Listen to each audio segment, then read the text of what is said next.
Compound interest exposes you because it turns ambition into arithmetic. Your dream is vague because your numbers are vague. You can say you want freedom, respect, and money, but if you cannot name your net worth, your monthly surplus, your investment rate, and the year your capital starts carrying real weight, then you are not building wealth. You are protecting a fantasy from measurement. The hidden mechanism is simple. Compound interest does not multiply desire. It multiplies behavior. It takes whatever discipline, delay, spending, debt, or self-command you practice every month and makes it visible over time. That is why vague men stay poor even when they feel ambitious. Time does not rescue them. Time reveals them. And the counter-trap is gambling, chasing insane returns because your actual numbers embarrass you. The first act of financial sovereignty is not confidence, it is calculation. These 7 numbers will show whether you are moving toward freedom or decorating obedience with rich man language. But here is the question most men avoid. Why do ambitious men hate numbers? Not because numbers are difficult, because numbers remove the costume. A vague dream lets you feel powerful without forcing you to become precise. A number does the opposite. It walks into your fantasy and asks for proof. You can call yourself ambitious for years. You can say you are built for more. You can tell yourself that your family does not understand you, your friends do not believe in you, society ignores you, and the world has not seen your value yet. Maybe all of that is true. But your balance sheet does not care whether you were misunderstood. Your surplus does not care whether nobody supported you. Your investment contribution does not care how much potential you believe you have. That is why numbers feel brutal. They remove the emotional fog. They separate the man who is quietly building from the man who is only rehearsing a future identity in his head. Machiavelli said he wanted to follow the real truth of the matter. That is the spirit of this video. Not motivational fantasy, not imaginary wealth, not the version of you that exists in private while your public results remain weak. The real version. The measured version. The version your bank account already knows. You are not here to feel rich. You are here to discover whether your current behavior can ever make you rich. Because if you do not understand compound interest, you will lose more than money. You will lose years. You will lose status. You will lose optionality. You will lose the ability to walk away from disrespect. You will lose the leverage to negotiate from strength. And worst of all, you will lose the private belief that you are built for more, because eventually time will ask for evidence. The world does not care how ambitious you felt at 25. It cares what you built by 35. It does not care how misunderstood you were at 30. It cares whether your numbers improved by 40. A man who never measures his financial life becomes easy to control. Employers control him because he needs the paycheck. Family controls him because he has no independence. Emergencies control him because he has no reserves. Impulse controls him because he has no system. He calls it bad luck. But many times, it was bad math repeated for years. Look at Warren Buffett. He was not born into a billionaire throne. He was not handed a global empire and told to sit on top of it. What made Buffett dangerous was not glamour. It was early judgment, patience, discipline, and rational allocation repeated for longer than most men can tolerate. He began buying stocks at age 11. He filed taxes at age 13. Long before the world saw him as one of the richest men alive, his life was already being organized around capital, patience, and measurable decisions. That is the part weak men skip. They want the visible result without the invisible operating system. And the proof was not a luxury car, not a speech, not applause. The proof was the long-term record. Berkshire Hathaway's annual record showed a compounded annual gain in per-share market value of 19.8% from 1965 through 2023, compared with 10.2% for the S&P 500, with dividends included. That difference does not look emotional. It looks mathematical. But over decades, mathematics becomes empire. Buffett did not become powerful because he wanted money. Many men want money. He became powerful because he let disciplined numbers compound longer than other men could tolerate boredom, fear, temptation, or social pressure. Now look at Jeff Bezos. He entered a market most people still did not understand. He left comfort for ownership. He was not simply chasing income. He was building a machine that could compound through customers, systems, distribution, logistics, and market trust.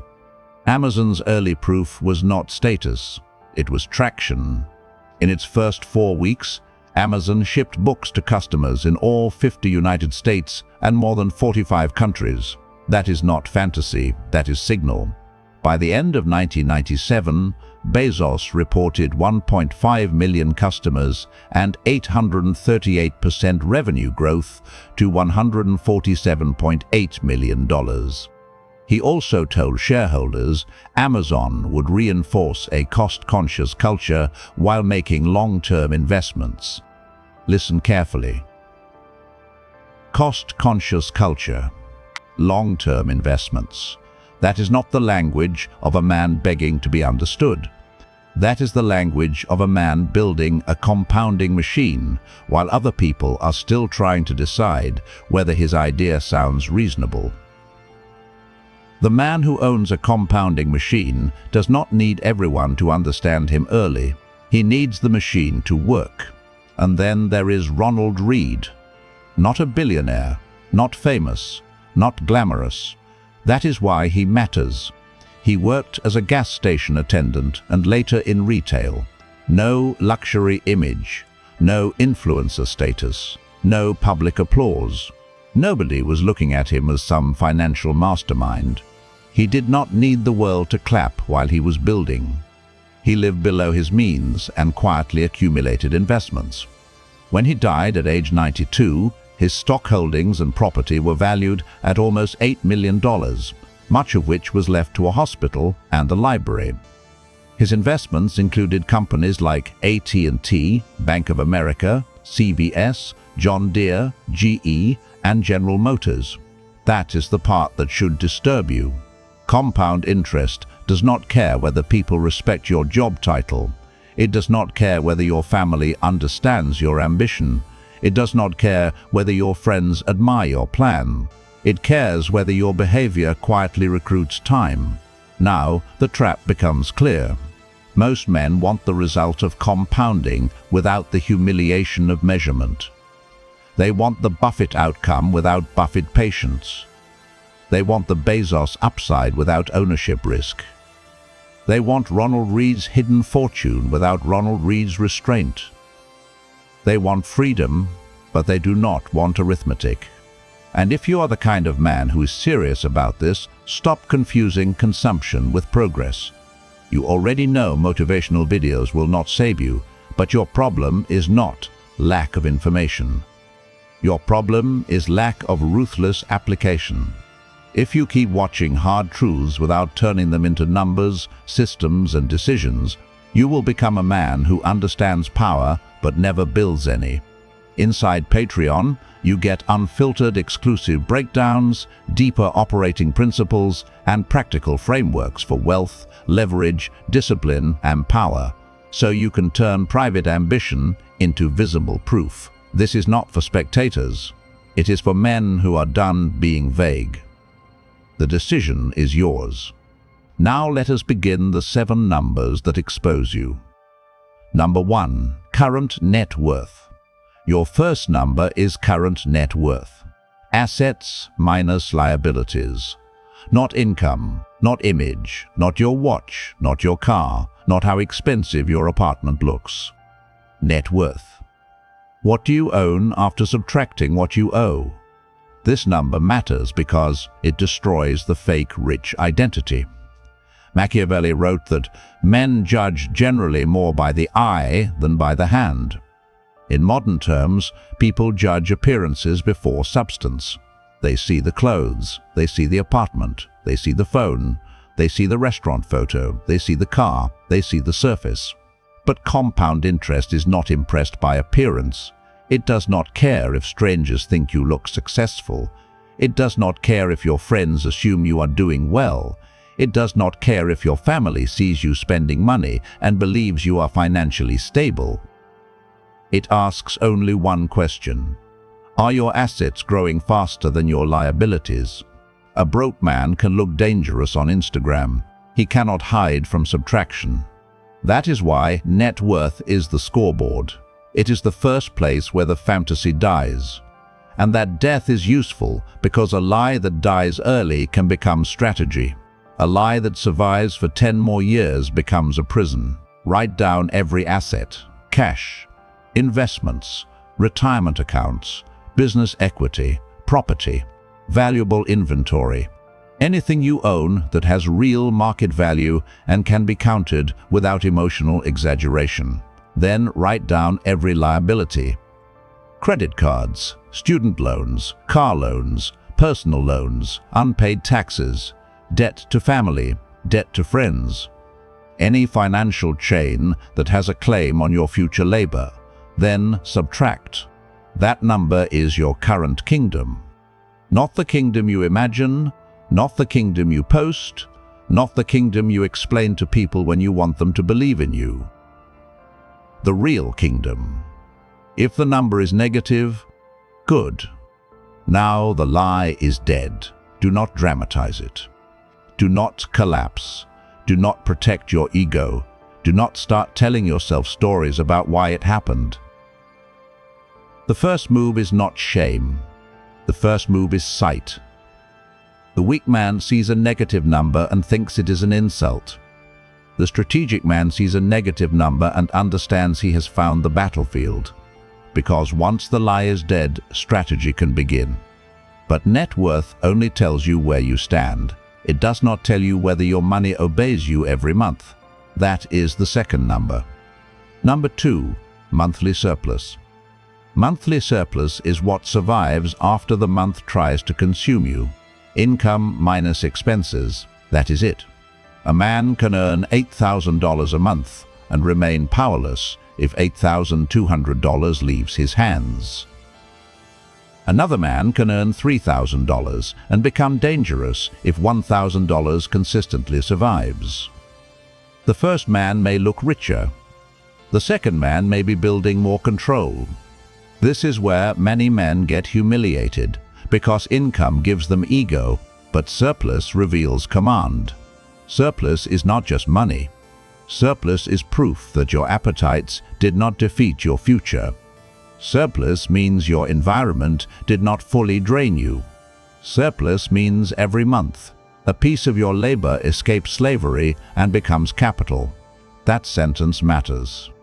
A piece of your labor escapes slavery and becomes capital. Because if every dollar you earn is immediately consumed, you are not building wealth. You are renting the appearance of adulthood while the system keeps ownership of your future. Your landlord gets paid, your lender gets paid, your subscriptions get paid, your impulses get paid, your food delivery app gets paid, your status purchases get paid, your debt gets paid, but your future receives nothing. Then you wonder why compound interest has not changed your life. It cannot multiply what you never send. This is where many ambitious men are exposed. They talk about investing, but they have no surplus. They talk about becoming millionaires, but every paycheck disappears into rent, food, entertainment, subscriptions, debt payments, emotional spending, and little purchases they do not respect enough to track. That is not a money problem first. That is a command problem. If nothing survives the month, compound interest has nothing to multiply. So your first assignment is simple. Find the exact dollar amount that remains after your necessary expenses. Not guessed, not felt, measured. If you earn $4,000 and spend $3,700, your monthly surplus is $300. That is not an opinion. That is your current force. If you earn $5,000 and spend $5,200, your surplus is not zero. It is negative $200. That means the month defeated you. That means your future had to borrow from tomorrow just to survive today. Do not lie to yourself here. A negative surplus is not just a budget issue. It means the present is eating the future. It means the man you are today is stealing from the man you claim you want to become. If your number is zero, do not panic. Attack. Cut one leak. Negotiate one bill. Sell one thing. Cancel one useless subscription. Cook one more meal. Refuse one status purchase. Increase one skill. Pick up one income move. Do not try to repair the whole kingdom in one emotional burst. That is how weak men start dramatically and quit quietly. Attack one leak until money begins to obey. Because the man with no surplus is not yet free enough to invest, he is still fighting to regain command. But surplus alone is not enough. A man can have money left over and still fail to build wealth if he does not understand what percentage of his life he actually keeps. That is the third number. Number 3, savings rate. Your savings rate is the percentage of income you keep. This number is more honest than income.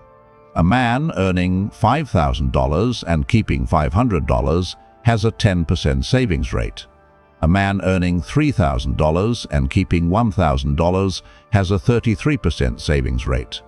The second man may look poorer, but strategically he is more controlled. Do not miss that. Income tells you how much money enters your life. Savings rate tells you how much of your life still belongs to you after the world, the market, your habits, your debts, your impulses, and your environment have taken their share. If you keep 5%, you are fragile. If you keep 10%, you are beginning.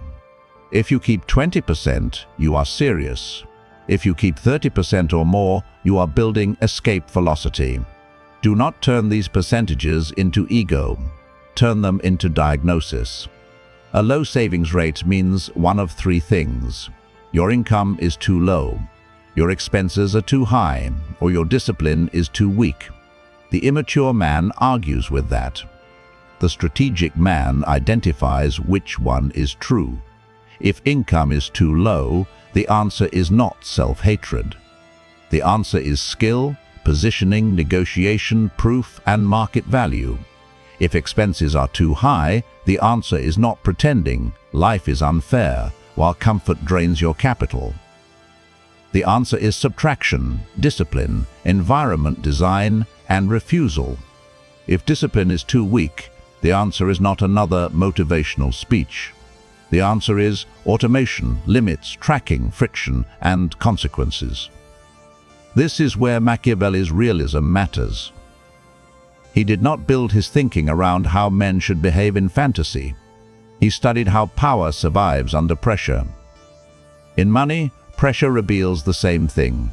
Your savings rate shows whether your behavior can survive the pressure of desire.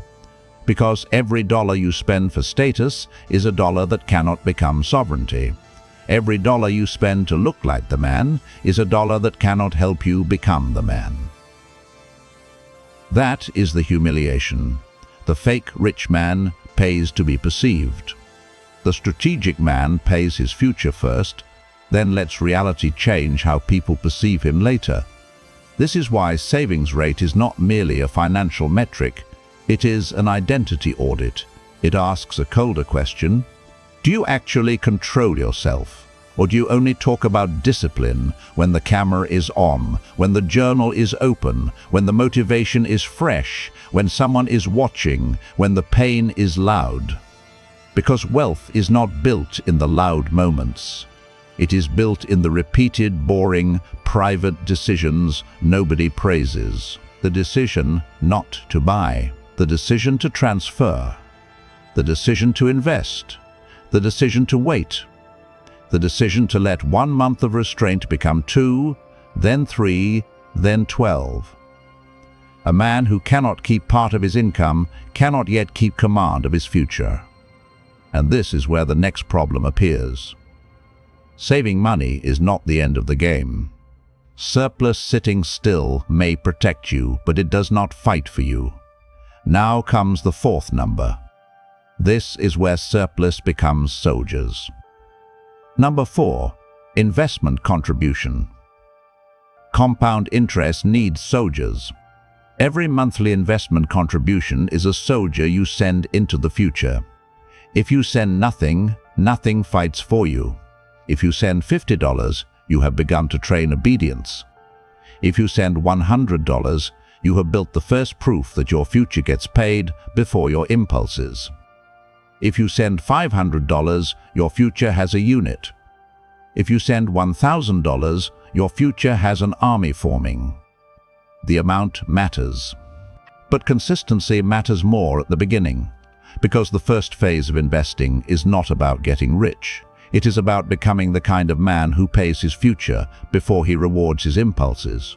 This is where many unsupported men break. They say, I will invest when I make more. Maybe. But often that is just the same weak pattern wearing a better suit. If you cannot command $50, you may not command $5,000. If you cannot invest when the number is small, more income may only create bigger spending. This is why the first investment contribution is identity proof. It says, I am no longer just earning. I am deploying. I am no longer waiting to be rescued. I am recruiting capital. And once you understand that, you stop seeing money as pleasure first. You start seeing money as an instrument, a weapon, a worker, a small extension of your will moving ahead of you into time. But there is a danger here. Once men realize they are behind, they often try to make the number exciting. They chase insane returns. They chase hype. They chase shortcuts. They confuse desperation with strategy. They see the gap between who they are and who they wanted to be, and instead of becoming precise, they become reckless. They do not want discipline. They want rescue with a better vocabulary. That is where compound interest stops being a teacher and starts becoming a judge. Number 5. Expected return range. Expected return range is where fantasy gets executed. Do not ask, how can I get rich fast? Ask, what return can I reasonably use without lying to myself? That one question separates the investor from the gambler. The investor wants reality because reality can be planned around. The gambler wants excitement because excitement lets him escape the embarrassment of his current numbers. Use ranges: conservative, moderate, aggressive. For example, you might test a 5%, 7%, or 10% annualized return scenario. These are not promises. They are stress tests.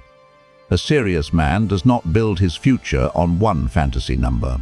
He does not sit in front of a spreadsheet, type in the return he wishes life would give him, and call that strategy. He asks harder questions. If returns are lower than I hoped, does the plan still survive? If the market disappoints me for several years, do I still keep contributing? If my income drops, does my system break? If I lose motivation, is the plan automated enough to continue without emotion? If my friends are making fast money in something loud and speculative, can I stay disciplined while they mock my patience? That is what expected return range is really testing. Not only your math, your temperament. Because once a man sees that his numbers are weak, the next temptation is not discipline.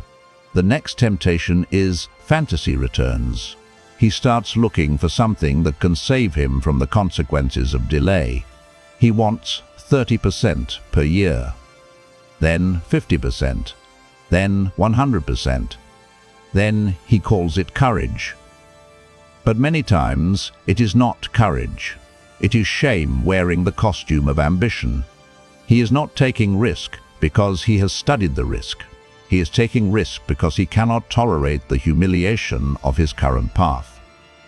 He sees that normal compounding may take 20 years, and instead of asking how to increase his contribution, raise his income, reduce his debt, or extend his horizon, he searches for a miracle that can compress time. That is how men lose money twice. First, they lose money through years of weak discipline. Then they lose more money trying to escape the evidence of that weak discipline. This is why fantasy returns are dangerous. They do not only damage your portfolio, they damage your judgment. If your millionaire plan only works at 30%, 50%, or 100% annual returns, you do not have a plan. You have shame trying to become rich before anyone notices how far behind you feel. That sentence should stay with you. Shame trying to become rich before anyone notices. Because that is what many men are really doing. They are not investing. They are trying to repair status pain. They are trying to erase years of delay with one violent move. They are trying to prove their family wrong, impress people who ignored them, and finally become the man they kept describing.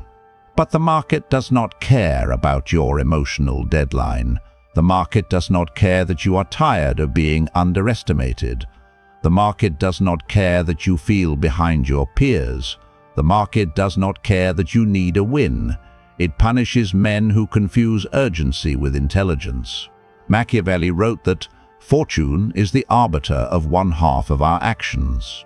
The other half is your preparation, your barriers, your discipline, your structure. You cannot control every market cycle. You cannot command returns by wanting them. You cannot force the world to pay you because your pain feels meaningful. But you can control whether your plan depends on fantasy. That is where a colder kind of masculinity begins. Not the loud kind, not the reckless kind, not the type that needs to announce risk so other men will respect it. The colder kind is the man who can look at the numbers without flinching. He can say, if the return is 5%, here is what I need. If the return is 7%, here is what I need. If the return is 10%, here is what I need. If none of these paths are enough, then I do not need a miracle. I need more surplus, more income, more time, less debt, or more ownership. That man is harder to deceive. He does not need the wildest return. He needs the return. He can stay alive long enough to receive. And staying alive does not only mean avoiding bankruptcy, it means avoiding the psychological collapse that makes men sell at the wrong time, quit at the wrong time, chase hype at the wrong time, and abandon discipline right before it starts to matter. Most men are not destroyed by lack of intelligence. They are destroyed by emotional math.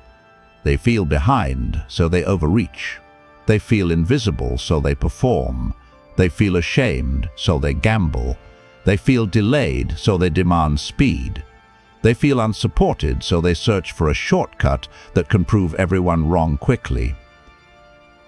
But wealth built on revenge usually remains controlled by the people you want to impress.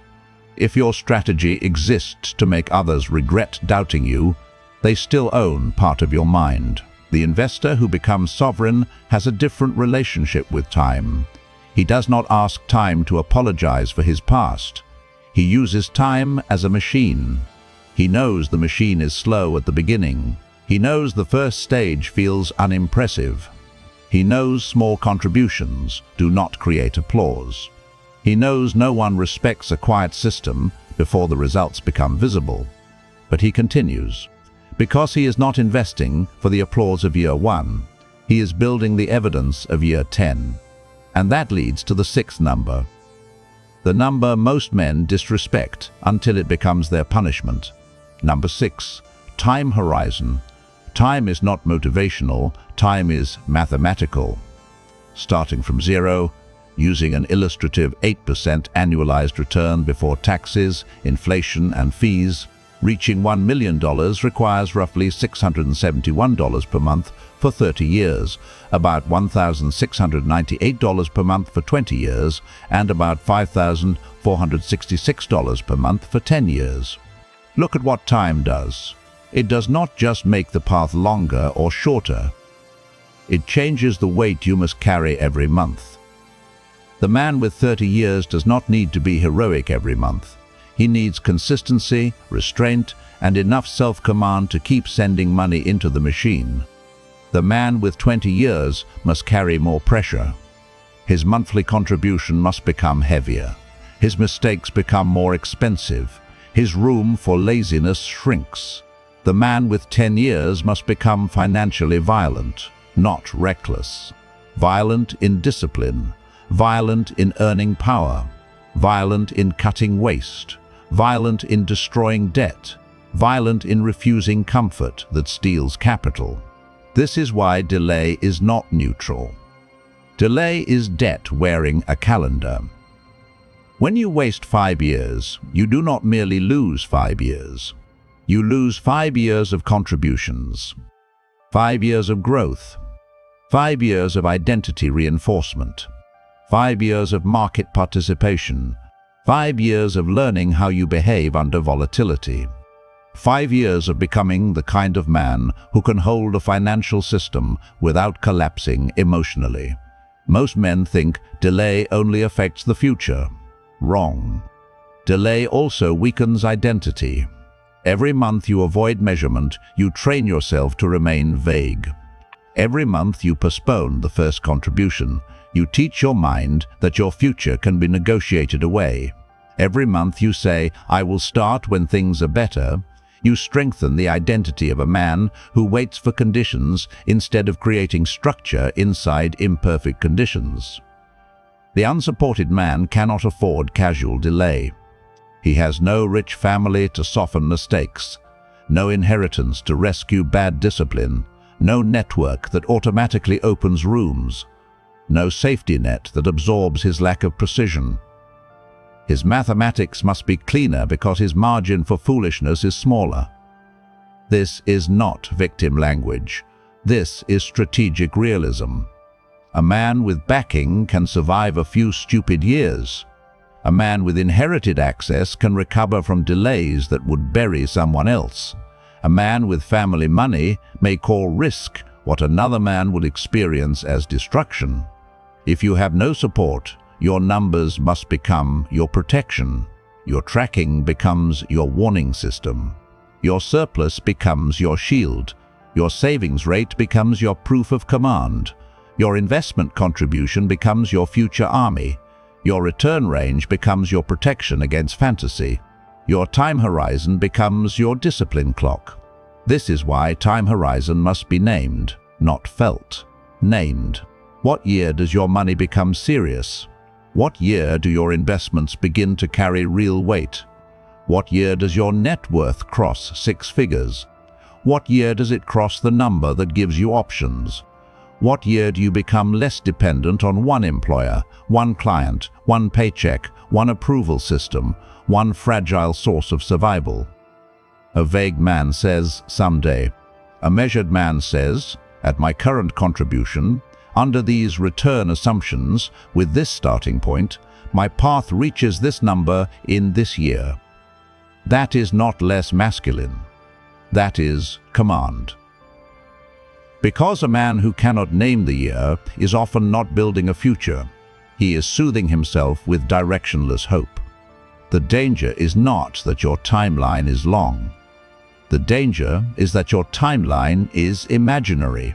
A long timeline can be attacked, it can be improved, it can be shortened through higher income, lower expenses, stronger contributions, less debt, better skill, ownership, or a longer horizon. But an imaginary timeline cannot be improved because it does not exist. That is the cruelty of vagueness. You cannot optimize what you refuse to measure.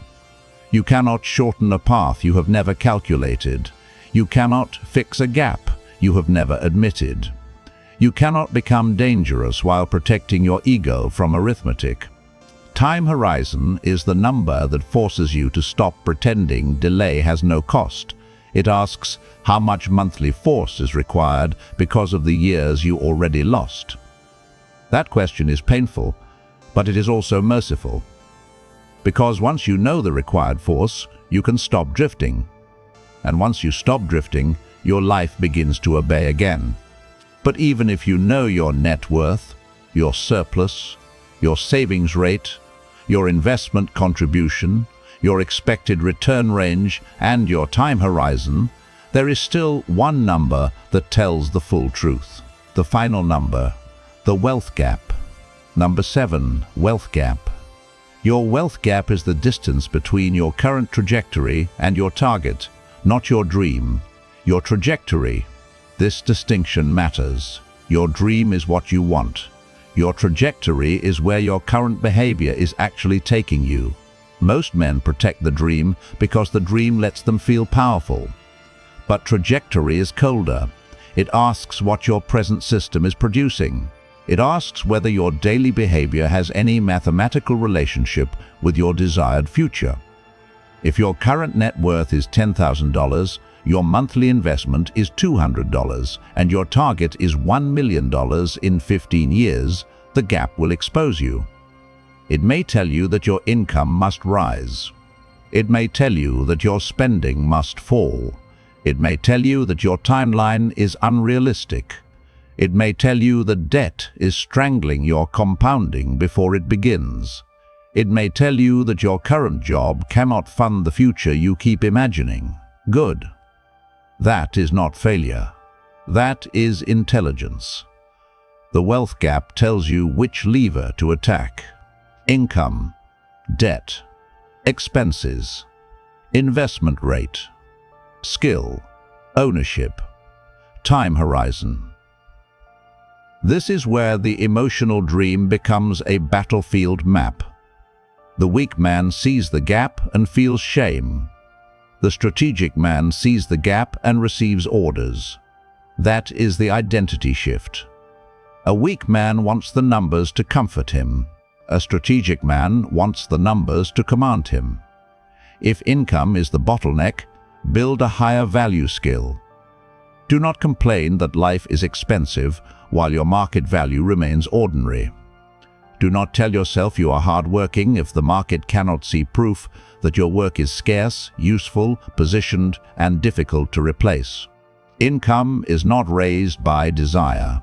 Income is raised through value, negotiation, leverage, visibility, skill, and ownership. If debt is the bottleneck, destroy the highest interest chains first. Debt is not only a number, it is a claim on your future obedience. Every high-interest balance is a small ruler sitting on your shoulder, demanding tribute from labor you have not even performed yet. Before compound interest can work for you, you must stop it from working against you. If spending is the bottleneck, stop letting comfort assassinate capital. Comfort is not evil. But comfort without measurement becomes a silent killer. It does not feel dramatic while it is happening. It feels like one meal, one subscription, one upgrade, one impulse, one reward, one little escape from pressure. But repeated over years, comfort can become the assassin that kills the man you claim you are building. If contribution is the bottleneck, automate the first payment to your future. Do not wait for motivation. Do not rely on mood. Do not negotiate with yourself at the end of the month after every appetite is eaten. Pay the future first, even if the number is small, especially if the number is small. Small numbers train command before large numbers build wealth. If timeline is the bottleneck, either extend the horizon or increase the monthly force. Stop demanding miracles from a plan you starved for years. Time does not owe you mercy because you finally became serious. If you started late, then your strategy must become colder. Earn more. Cut harder. Invest more consistently. Own more. Risk intelligently. Or accept a different timeline. If ownership is the bottleneck, stop depending only on wages. Wages can feed you. They rarely make you sovereign by themselves. Begin building assets, equity, audience, business, intellectual property, market reputation, or some form of owned leverage that does not require you to sell every hour of your life forever. This is the moment the viewer becomes dangerous. Not because he feels motivated, because he can finally see the machine.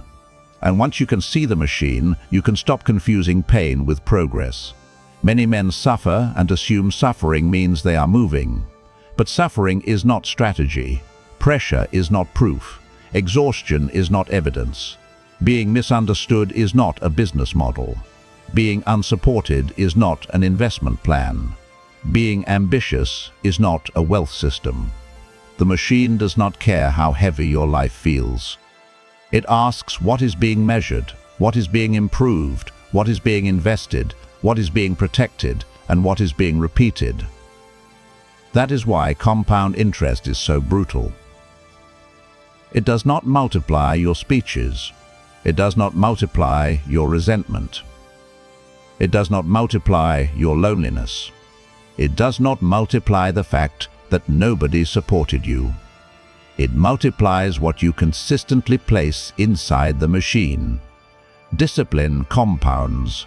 Debt compounds. Skill compounds. Neglect compounds. Ownership compounds. Excuses compound. Your life is already compounding. The only question is whether it is compounding toward freedom or obedience. Here is the cold truth. Compound interest is not magic. It is a judgment system. It exposes whether your repeated behavior deserves the future you claim to want. That is why this video is not really about money. It is about evidence. Money is only the arena where your behavior becomes visible. If you cannot name your net worth, your ambition is still fog. If you cannot name your monthly surplus, your income is not yet command. If you cannot name your savings rate, you do not know how much of your life still belongs to you. If you cannot name your investment contribution, your future has no army. If you cannot name your expected return range, you may be gambling with a cleaner vocabulary. If you cannot name your time horizon, your future is still a mood. If you cannot name your wealth gap, your dream has no battlefield map. And a man without a map is easy to sell directions. That is why vague ambition is dangerous. A man with vague ambition is easy to seduce. He can be sold hype. He can be trapped by status. He can be manipulated by fear. He can be kept obedient by one paycheck. He can be impressed by luxury symbols because he does not know the difference between appearance and balance sheet strength. He can be controlled by family approval because he has no independent financial ground. He can be controlled by employers because he has no reserves. He can be controlled by emergencies because he has no buffer. He can be controlled by impulse because he has no system. He can be controlled by shame because he refuses to measure the truth. But a measured man is harder to control. He knows his net worth. He knows his surplus. He knows his savings rate. He knows his contribution. He knows his return assumptions. He knows his timeline. He knows his wealth gap.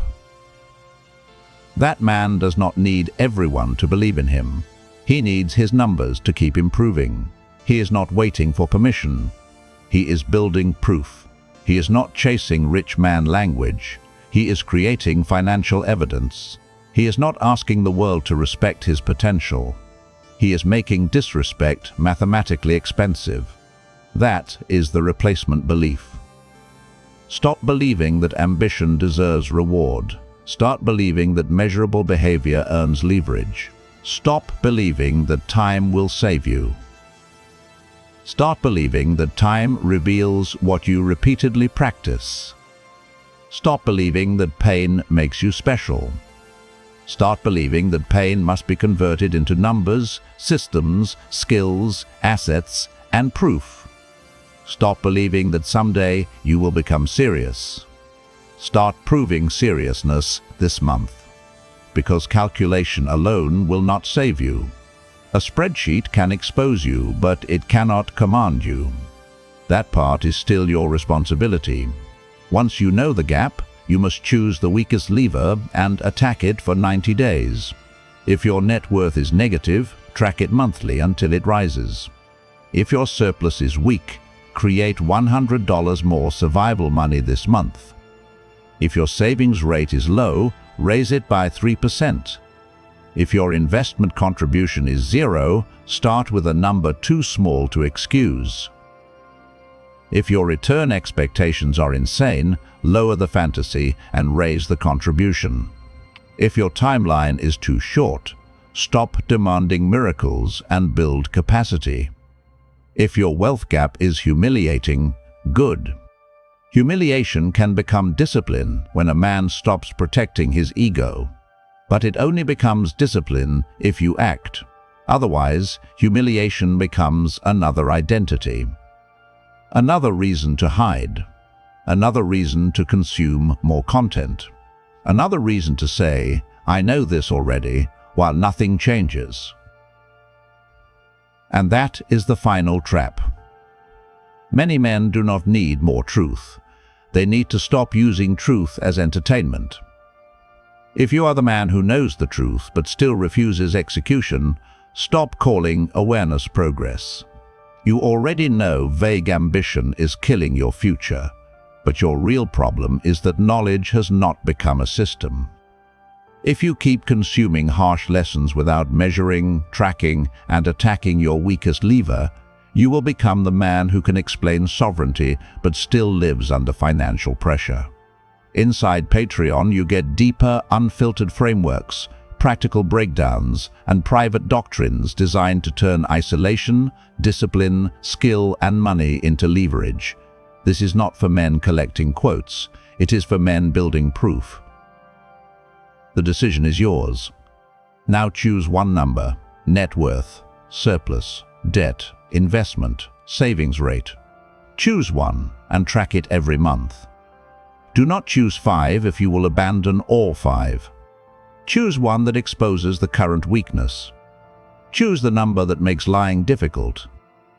Choose the number that gives you orders. If debt is choking you, track debt. If your paycheck disappears, track surplus. If you pretend income is enough, track savings rate. If you delay investing, track contribution. If you want freedom but cannot name the gap, track wealth gap. Do not make this dramatic. Make it repeatable. Write it down this month. Write it down next month. Then the next. Then the next. The goal is not to feel inspired today. The goal is to become difficult to lie to over time. This is millionaire math, not the childish fantasy of becoming rich overnight. Not the online casino disguised as investing. Not the luxury image of men who are poor in private and loud in public. This is the arithmetic of sovereignty. A man who refuses measurement remains a prisoner of imagination. A man who measures himself begins receiving orders from reality. And if your numbers expose that income is the true bottleneck, then the next doctrine is not budgeting. It is leverage. Because a man cannot save his way out of a low-value market position forever, he must become harder to replace. He must become more useful, more visible, more skilled, more positioned, and more expensive to ignore. That is where the deeper war begins. Because once the numbers reveal the gap, the question is no longer whether you want freedom. The question is whether you are willing to become the kind of man whose behavior deserves it. Stop protecting the fantasy. Measure the man.